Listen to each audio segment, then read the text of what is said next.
नीलम one में आज की रात एक भयानक तूफान और मूसलाधार बारिश लेकर आई थी, जहां सभी पक्षी अपनी जान बचाकर घोंसलों में दुबके हुए थे। इसी अंधेरे के बीच अपने घर लौटते मिट्ठू तोते की नजर अचानक झाड़ियों से निकलती एक रहस्यमयी और चमकदार सुनहरी रोशनी पर पड़ी।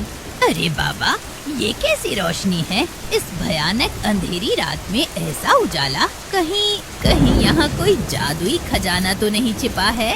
लोभ और जिज्ञासा के वश में होकर मिट्ठू धीरे धीरे नीचे उतरा। जैसे ही उसने रोशनी के स्रोत को देखा, वो हैरान रह गया। वहाँ कोई सोने चांदी का घड़ा नहीं था, बल्कि इंसानों की छोड़ी हुई एक बड़ी और मजबूत टॉर्च गिरी हुई थी, जिसका बटन गिरने की वजह से ऑन हो गया था।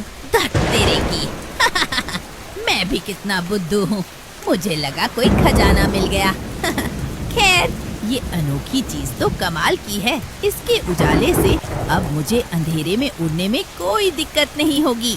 मिट्ठू तोता तो रोशनी का मजा लेते हुए आगे बढ़ गया, लेकिन थोड़ी ही दूरी पर बैठा कालू कौवा ठंड से कांप रहा था। कालू की किस्मत आज बहुत खराब थी। सुबह से भटकने के बाद भी उसे खाने का एक दाना तक नसीब नहीं हुआ था। जब उसने आसमान में तोते के पैर से निकलती हुई उस भयानक और जादुई रोशनी को देखा, तो उसकी आंखें फटी की फटी रह गईं।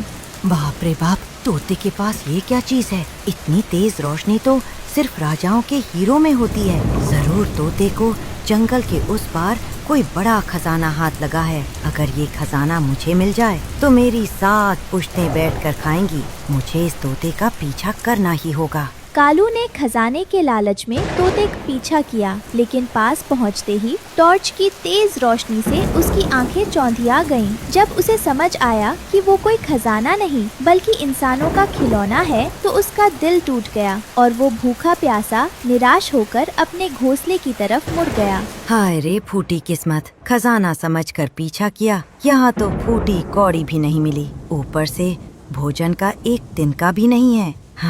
आज तो गोरी मेरा कीमा बना देगी। जैसे ही कालू अपने घोंसले के दरवाजे पर पहुंचा, घोंसले के भीतर उसकी पत्नी गोरी कौवी हाथ में एक मोटा और भारी डंडा लिए गुस्से में लाल पीली बैठी थी। उसकी आंखें गुस्से से उबल रही थी। गोरी भाग्यवान, ये हाथ में डंडा क्यों लिया हुआ है? शांत हो जाओ, मुझे देखकर इतना गुस्सा। ओहो, आ गए मेरे महाराज। तुम क्या समझ रहे हो? ये डंडा मैंने तुम्हारा स्वागत करने के लिए लिया है? नहीं, वो तो घर में एक मोटा चूहा घुस आया था, उसे भगाने के लिए पकड़ा था, लेकिन चूहा तो भाग गया। अब इस डंडे का इस्तेमाल सही जगह होगा। चलो जल्दी निकालो भोजन, भूख के मारे मेरी आंतें कुलकुला रही हैं। वो गोरी, आज बारिश बहुत तेज थी, सारे फल बह गए। आज कुछ भी खाने को नहीं मिला। कल सुबह मैं सबसे पहले उठकर। क्या कहा? भोजन नहीं मिला? दिन भर तुम जंगल में मक्खियाँ मार रहे थे। निकम्मे आलसी कौवे, जब देखो खाली हाथ चले आते हैं। मैंने तुमसे कहा था ना कि बिना भोजन के इस घर में पैर मत रखना। गोरी ने बिना कुछ सुने कालू पर डंडे से वार करना शुरू कर दिया। अरे गोरी रुको, मेरी बात तो सुनो। मत मारो, मर गया रे। निकल जाओ यहाँ से। अपनी ये काली मनहूस शक्ल मुझे तब तक मत दिखाना जब तक हाथ में बढ़िया भोजन ना हो। जाओ और इसी तूफानी बारिश में खाना ढूंढ कर लाओ, वरना आज रात बाहर ही भीग कर मरो। कालू कौवा भीगता हुआ एक घने पेड़ की नीची डाल पर जाकर बैठ गया। ये कैसी जिंदगी है? बाहर तूफान है, घर में बीवी यमराज बनी बैठी है। ऐसा कौन सा काम करूं कि मुझे मेहनत भी ना पड़े, रोज पेट भरकर भोजन मिले और गोरी भी मुझसे खुश रहे। तभी उस पेड़ के नीचे से लॉली लोमड़ी गुजर रही थी। लॉली बहुत चालाक और क्रूर थी। वो कई दिनों से भूखी थी, लेकिन आज उसके हाथ में एक बड़ा, रसीला और पका हुआ मीठा आम था, जो उसने किसी के बाग से चुराया था। कालू की नजर उस रसीले आम पर पड़ी। अरे लॉली चाची, राम राम। जरा देखो तो सही, इस भयानक रात में तुम्हारा ये भतीजा कितना भूखा है। तुम्हारी दयालुता के चर्चे पूरे जंगल में है। क्या ये मीठा आम मुझे नहीं दोगी? मेरी पत्नी घर पर भूखी तड़प रही है। अच्छा, तो कालू मियाँ भूखे हैं। देखो कालू, मैं कोई मुफ्त का लंगर नहीं चलाती। ये आम बहुत कीमती है। वैसे भी मैं ठहरी मांसाहारी जीव, मुझे इस मीठे फल से ज्यादा किसी पक्षी के नरम मांस में दिलचस्पी है। अगर मैं ये फल तुम्हें दे दूंगी तो मेरा पेट कैसे भरेगा? चाची, अगर ऐसी बात है तो हम एक सौदा कर सकते हैं। तुम मुझे ये फल दे दो और बदले में मैं तुम्हें एक ऐसे पक्षी का पता बताऊंगा जिसका मांस बहुत ही कोमल है और जिसे तुम आसानी से अपना शिकार बना सकती हो। सच में? अगर तुमने मुझे एक मोटा और ताज़ा पक्षी दिला दिया तो मैं तुम्हें न सिर्फ ये आम दूंगी बल्कि मेरी गुफा में जो मीठे फलों का ढेर लगा है वो सब तुम्हारा। बताओ कौन है वो बकरा? जंगल के पूर्वी छोर पर एक पुराना खोखला पेड़ है। वहाँ बूढ़ी फाख्ता माजी रहती हैं। उम्र के कारण उन्हें आँखों से बिल्कुल साफ दिखाई नहीं देता। वो ना तो तेज उड़ सकती हैं, ना ही अपना बचाव कर सकती हैं। तुम आसानी से उन्हें अपना शिकार बना सकती हो। वाह कालू, तुमने तो मेरा काम आसान कर दिया। ये लो आम, और सुनो, तुम अभी जाओ और उस बूढ़ी फाख्ता को फुसला कर मेरी गुफा की तरफ लाओ। मैं वहाँ उसका इंतजार कर रही हूँ। कालू आम लेकर खुश तो हुआ, लेकिन सौदा पूरा करने के लिए उसे बूढ़ी फाख्ता के पास जाना ही था। वो उड़कर बूढ़ी फाख्ता के खोखले पेड़ के पास पहुँचा। कालू ने खोखले के अंदर झाँका। कौन है? सामने कुछ काला काला सा धुंधला नजर आ रहा है। कौन हो बेटा? माँ जी, मैं जी, आपका पड़ोसी कालू कौआ। ओह, कालू बेटा, अरे तुम तो मेरी पुरानी सहेली कवि के बेटे हो। तुम्हारी माँ बहुत धली थी। तुम भी बिल्कुल अपनी माँ पर गए हो। बहुत संस्कारी और अच्छे बच्चे हो। आओ, अंदर आओ। माँ जी, मैं हूँ यहाँ, आपकी भलाई के लिए आया हूँ। आपका ये पेड़ बहुत पुराना और कमजोर हो चुका है। इस तूफानी बारिश में ये कभी भी गिर सकता है। आप मेरे साथ चलिए। जंगल के उस पार एक बहुत ही सुरक्षित और गर्म जगह है। तुम कितने दयालु हो बेटा। रुको, मैं चलने से पहले अपनी भोजन की हंडिया उठा लूं। कालू जब ही फाख्ता की भोजन की हंडिया देखता है तो हैरान हो जाता है। वो हंडिया ऊपर तक तरह तरह के ताजे फलों, बीजों और मीठे पकवानों से भरी हुई थी। माँ जी, आपको तो आंखों से साफ दिखाई भी नहीं देता, फिर आप रोज इतना सारा और इतना बढ़िया भोजन कैसे इकट्ठा कर लेती हैं? आपके पास तो खजाना है। बेटा, ये मेरी मेहनत नहीं बल्कि हमारे इस नीलम वन के प्यारे पक्षियों का प्यार है। उन्हें पता है कि मैं बूढ़ी हूँ और देख नहीं सकती, इसलिए रोज सुबह रानू चिड़िया आती है और मुझे 2 मीठे अमरूद दे जाती है। दोपहर में मिट्ठू तोता आता है और अनाज के दाने दे जाता है। शाम को बुलबुल और कबूतर आते हैं। सब पक्षी मिलकर मेरा ख्याल रखते हैं। मुझे कभी भूखा नहीं सोने देते। धिक्कार है मुझ पर। मैं कितना नीच और पापी हूँ। जो पक्षी इस बूढ़ी और लाचार माजी को रोज अपने हिस्से का खाना देकर जाते हैं, मैं उसी माजी को एक जालिम और लालची लोमड़ी का निवाला बनाने चला था, सिर्फ अपने स्वार्थ के लिए। नहीं, मैं इतना गिर नहीं सकता। मेरी माँ भी मुझे देखकर रो रही होगी। माँ जी, मुझे माफ करना। मुझे याद आया कि मेरा घोंसला भी कमजोर है। मुझे पहले उसे ठीक करना होगा।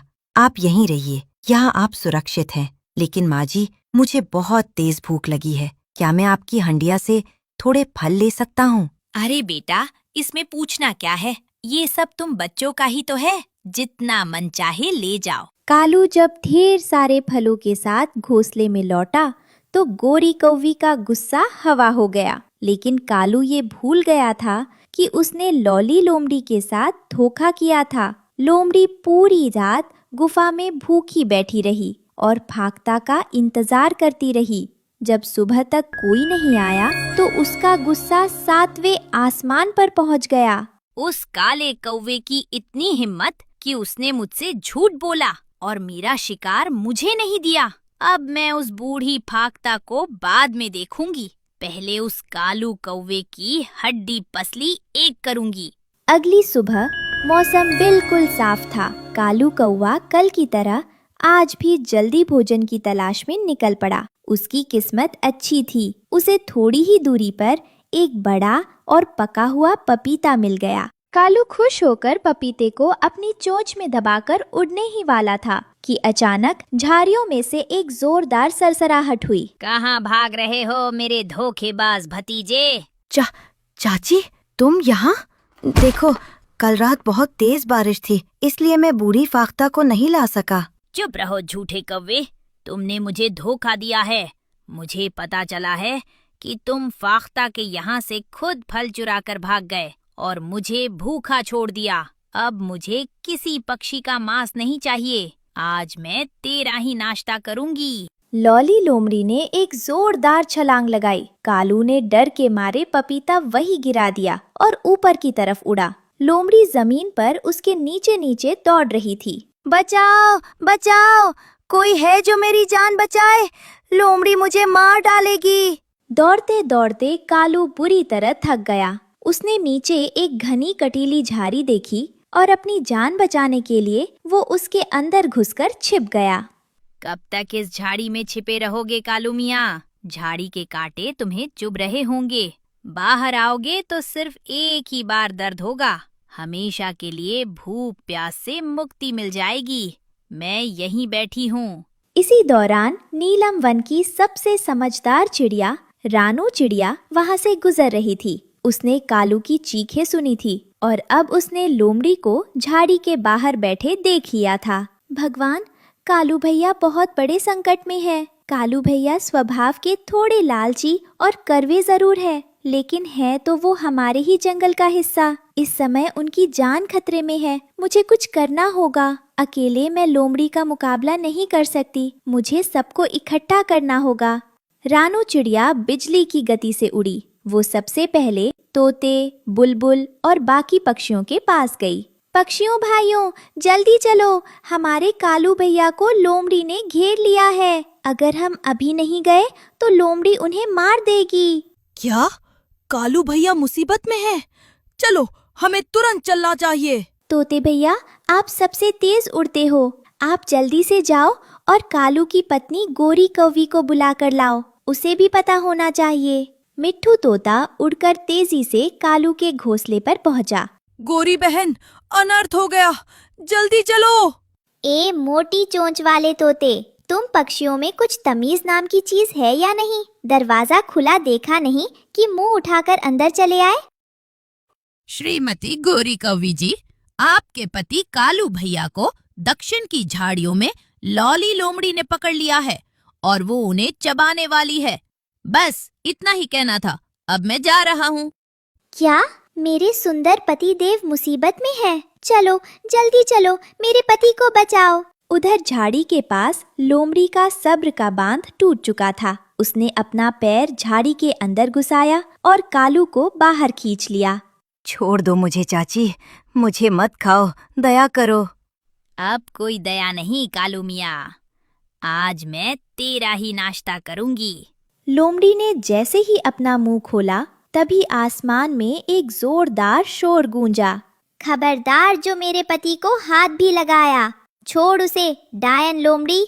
इससे पहले कि लोमड़ी कुछ समझ पाती, मिट्ठू तोते ने अपनी मजबूत चोंच से लोमड़ी की आंख पर वार किया। रानू चिड़िया और बुलबुल ने उसके कान पर हमला कर दिया। कबूतरों ने अपने पंखों से लोमड़ी के मुंह पर थप्पड़ मारने शुरू कर दिए और गोरी कौवी ने अपनी पूरी ताकत से डंडा लोमड़ी की पीठ पर दे मारा। मारे, बचाओ! ये पक्षी है या कोई सेना? मर गई रे। सैकड़ों पक्षियों के एक साथ हुए इस अचानक हमले से वो पूरी तरह बौखला गई। उसने कालू को तुरंत छोड़ दिया और अपनी दुम दबाकर जंगल की तरफ ऐसी भागी कि उसने दोबारा पीछे मुड़कर नहीं देखा। सभी पक्षी जमीन पर उतरे। कालू कौवा झाड़ी के पास पड़ा हाँफ रहा था। मेरे प्यारे पति देव, आप ठीक तो है ना? मैं तो डर ही गई थी। अगर आपको कुछ हो जाता तो मेरा क्या होता? रानू बहन, मिट्ठू भाई, मुझे माफ कर दो। मैं हमेशा तुम सबसे ईर्ष्या करता था, तुम लोगों का मजाक उड़ाता था। लेकिन आज जब मेरी जान पर बनी तो तुम सब ने अपनी जान की परवाह किए बिना मुझे बचा लिया। रानू बहन, अगर आज तुम सही समय पर सबको न लाती तो मैं आज लोमड़ी का पेट भर चुका होता। मुझे समझ आ गया है कि असली ताकत अकेले रहने या चालाकी करने में नहीं, बल्कि एकता में है। कालू भैया, सुबह का भूला अगर शाम को घर लौट आए तो उसे भूला नहीं कहते। हम सब इस नीलम वन के वासी हैं, एक परिवार हैं। परिवार में चाहे कितनी भी कड़वाहट हो, संकट के समय सब एक हो जाते हैं। अब पुरानी बातें भूल जाओ और चलो सब मिलकर खुशी खुशी रहते हैं। कालू जी, मुझे भी माफ कर दो। मैं भी हर छोटी बात पर आप पर डंडा उठा लेती थी। अब से मैं ऐसा कभी नहीं करूँगी। हम जो भी रूखा सूखा मिलेगा मिलकर और प्यार से खाएंगे। उस दिन के बाद से कालू और गोरी का स्वभाव बिल्कुल बदल गया। वे दोनों भी अब बूढ़ी फाख्ता के लिए रोज फल लाने लगे और जंगल के सभी पक्षियों के साथ मिलजुल कर रहने लगे। दोस्तों, अगर कहानी अच्छी लगी हो तो वीडियो को लाइक, शेयर और हमारे चैनल को सब्सक्राइब करना बिल्कुल मत भूलना। आपका बहुत बहुत धन्यवाद।